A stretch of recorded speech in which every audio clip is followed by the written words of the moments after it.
Thank you so very much for loving how powerful is Pakistan video. लेकिन मुझे मुसलसल comments मिले कि मुझे इंडिया को भी कवर करना चाहिए है कि इंडिया कितना पावरफुल है। So here it is.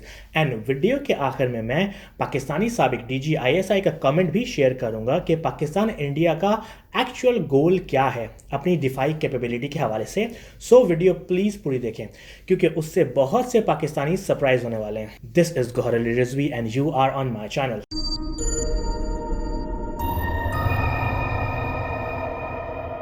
India 1.3 billion लोगों के सेकुलर कंट्री का नाम है। ये बहुत ही कमाल की बात है कि इतनी बड़ी पॉपुलेशन को मैनेज करना और साथ में रखना, और इसका क्रेडिट इंडिया के structure, good decision and culture को जाता है। पूरी दुनिया में इंडियन नेशनैलिटी, ख्वाह वो हिंदू हो या मुस्लिम, सिख हो या ईसाई, बहुत अलग नज़र से देखी जाती है और साथ साथ being nerd, computer, IT, networking के स्टीरियोटाइप से भी ढक दी जाती है। इंडिया मेनली सेक्युलर मुल्क मशहूर है दुनिया में। सेक्युलर का एक्चुअल मतलब होता है कि वो किसी खास मजहब से जुड़े हुए नहीं हैं। इस बात से बहुत से लोग एग्री कर सकते हैं और शायद बहुत से नहीं, लेकिन दुनिया का परसेप्शन इंडिया के हवाले से सेक्युलर ही है।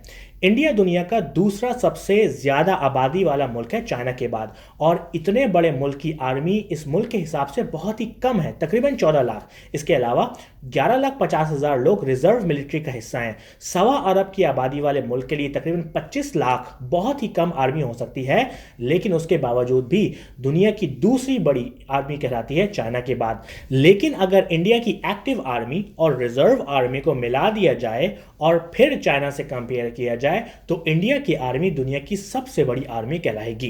इंडिया की GDP based on purchase power parity PPP तकरीबन $9 ट्रिलियन की है, जिसमें से इंडिया की तकरीबन $56 बिलियन अपने डिफेंस पर खर्च करता है। सो लेट्स सी के बैटल के लिए इंडिया के पास क्या क्या मौजूद है।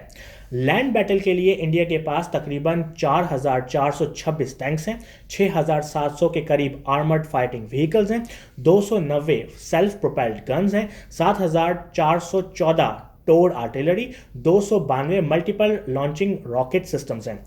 इंडिया की बैकबोन अर्जुन बैटल टैंक है और इंडिया ने already Arjun battle tank MK2 third generation के ऑर्डर्स दे रखे हैं। आसमान की तरफ देखें तो इंडिया के पास दुनिया की चौथी सबसे बड़ी फाइटर आर्मी मौजूद है, 1720 एयरक्राफ्ट। इंडिया का front line fighter jet Sukhoi Su-30 MKI, MiG-29 और डसॉल्ट मिराज 2000 हैं, जो बहुत अच्छे जेट्स हैं।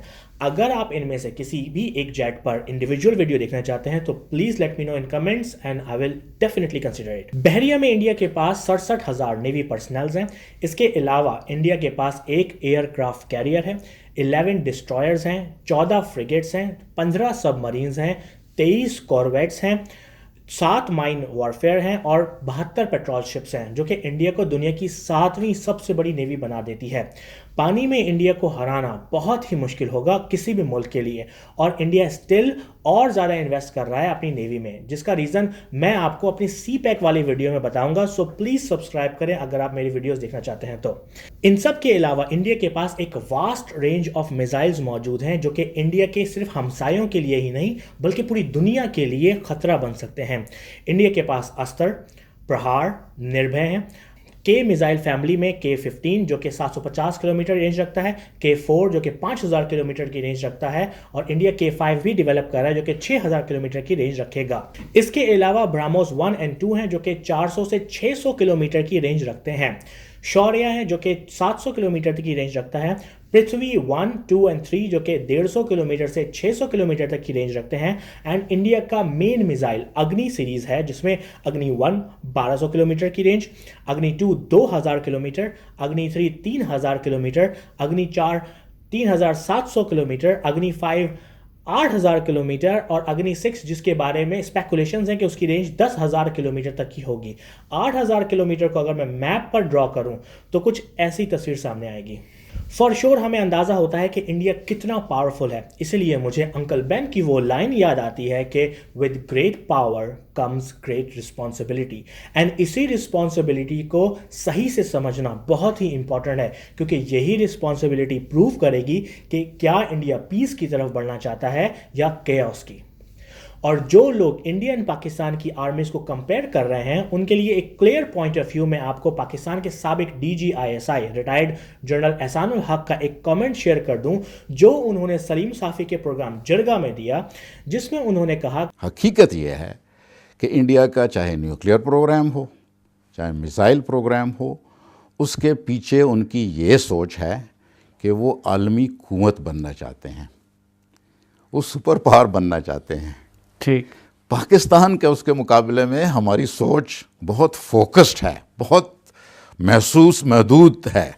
हम चाहते हैं कि हम पे कोई हमला ना करे।